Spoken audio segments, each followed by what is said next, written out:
2025 yılında 1 ton çay sattık ama karşılığında alabildiğimiz altın sadece 6,3 gram. Alın terimizin 10 gramdan fazlası yıllar içinde göz göre göre buharlaştı. Çayımız 2015 yılındaki o gerçek değerini korumuş olsaydı, bugün 1 kilo yaş çayın fiyatının kaç TL olması gerektiğini hesapladığımızda hepimiz gerçeği net olarak göreceğiz. Üstelik bu korkunç erime sadece altında yaşanmadı. Daha dün 1 kilo çay satarak evimize götürdüğümüz peyniri, zeytini, ekmeği, tarlaya attığımız gübreyi ve motora koyduğumuz mazotun bugün 3 kilo çay satarak bile yerine koyamadığımız görülmektedir. Biz kimseden lütuf veya sadaka istemiyoruz. Anayasal haklarımızı istiyoruz. Biz bu yoksulluğa mahkum edip destekleme primlerini kaldıranlara devletin kanunlarını hatırlatıyoruz. Türkiye Cumhuriyeti Anayasası'nın 45. maddesi çok açıktır. Devlet bitkisel ve hayvansal ürünlerin değerlendirilmesi ve üreticinin emeğinin karşılığını alması için gerekli tedbirleri almak zorundadır. Ancak bugün çay tarımının sürüklendiği uçurum ortadadır. Sürekli katlanan girdi fiyatları ve enflasyon karşısında mum gibi eriyip giden yaş çay fiyatları yüzünden çay üretiminin sürdürülebilirliği adım adım ortadan kalkmaktadır. Bir yandan miras yoluyla sürekli bölünüp küçülen araziler, diğer yandan altından kalkılamaz hale gelen yüksek işçilik maliyetleri üreticinin tamamen belini kırmıştır.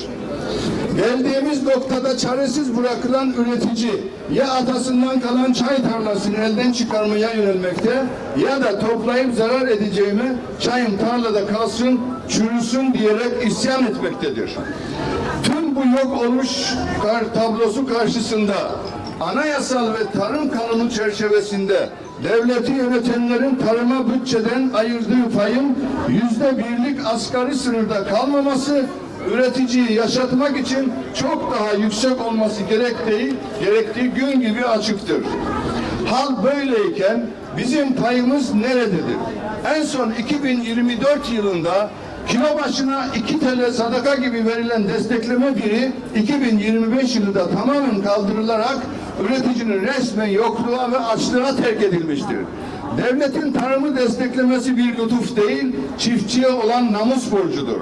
Fındıklı Çay Üreticileri Meclisi olarak afaki rakamlarla değil, sahanın şaşmaz gerçeğiyle hesaplarımızı yaptık. Gübresinden mazotuna, Bağkur priminden bahçe amortismanına kadar tüm giderler ortadadır. 1 kilogram yaş çayı üretip kantara dökmenin üreticiye çıplak maliyeti tam 30 lira 90 TL'dir. Çiftçinin evini geçindirebilmesi ve insanca yaşayabilmesi için bu maliyete asgari %30 refah payı eklenmelidir. Çaykur ve özel sektör fabrikaları tarafından üreticiye ödemek 2026 yılı yaş çay taban fiyatı kesinlikle 40 TL olmalıdır. Hazine tarafından karşılanmak üzere kilogram başına da en az 5 TL devlet destekleme primi 2026 yılı içinde mutlaka ödenmelidir. Biz 45 liranın altında bir çay parasını kabul etmiyoruz. Promosyonlarımızı istiyoruz. Halkın da kendi malına sahip çıkmasını istiyoruz.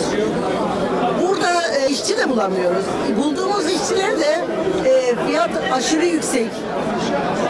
Çay toplatamıyoruz. Bir işçi buluyorsunuz, çay toplayan ton işi topluyor. 10 lira ben veriyorum, 12 lira komşum veriyor, ona gidiyor. Bu şekilde fiyatlar yükseliyor. Elimizde hiçbir şey kalmıyor.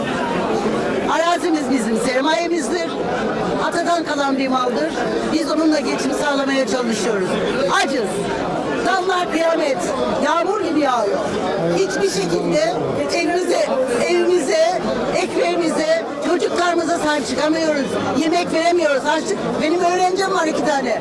Okula giderken sabahları para lazım ona. Neyle para vereceğim? Neyle harçlık vereceğim? Okulda neyle kitabını, defterini alacağım? Onun ihtiyaçlarını nasıl karşılayacağım?